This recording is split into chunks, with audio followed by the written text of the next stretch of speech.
Hello বন্ধুরা, সবাই কেমন আছো? আশা করি ভালো আছো। আমি খুব ভালো আছি। পিঙ্কি দাস চ্যানেলে সবাইকে ওয়েলকাম।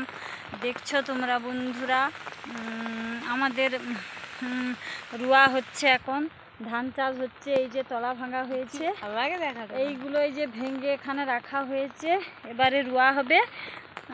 আমার বড় ভাসুর আর একজন কাজ করছে আমাদের বাড়িতে, ওরা ব্যান্ড বাজা নিয়ে চলে গেছে, আমরা যাব। আর ওই যে দেখছো আমার জাগুলো ওখানে ঘাস কাটছে, গরুদের ঘাস দিবে। এখন জল হচ্ছে, গরুগুলো বেরোতে পারেনি, ওখান থেকে ঘাস কেটে নিয়ে গিয়ে গরুকে দিবে।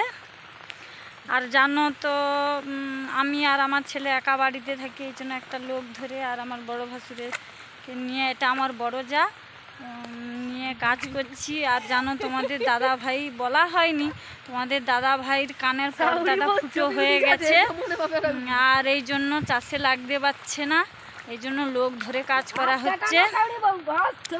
আর হচ্ছে যে দুটো ডাক্তার পাল্টানো হয়েছে, নন্দীগ্রামে একবার ডাক্তার দেখানো হয়েছে, আর হচ্ছে তমলুকে একবার ডাক্তার দেখানো হয়েছে, কিন্তু ভালো হচ্ছে না। আর কটকে দেখিয়েছে, তবুও যে কি বলছে, ওষুধ দিয়েছিল, আবার 15 দিন পরে যেতে বলেছে, এলে বলবে জলে নামতে পারবে না, কোনো কিছু করতে পারবে না। আর হচ্ছে এমনকি পুকুরে ডুবে চানও করতে পারবে না, এই জন্য ও আসতে পারছে না।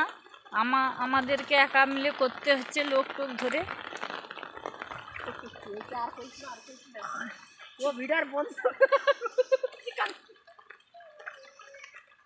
এই বলে শেষ করছি। এখন এই ব্যান্ড বাজা নিয়ে যাবো, যেখানে রুয়া হচ্ছে সেখানে যেতে হবে।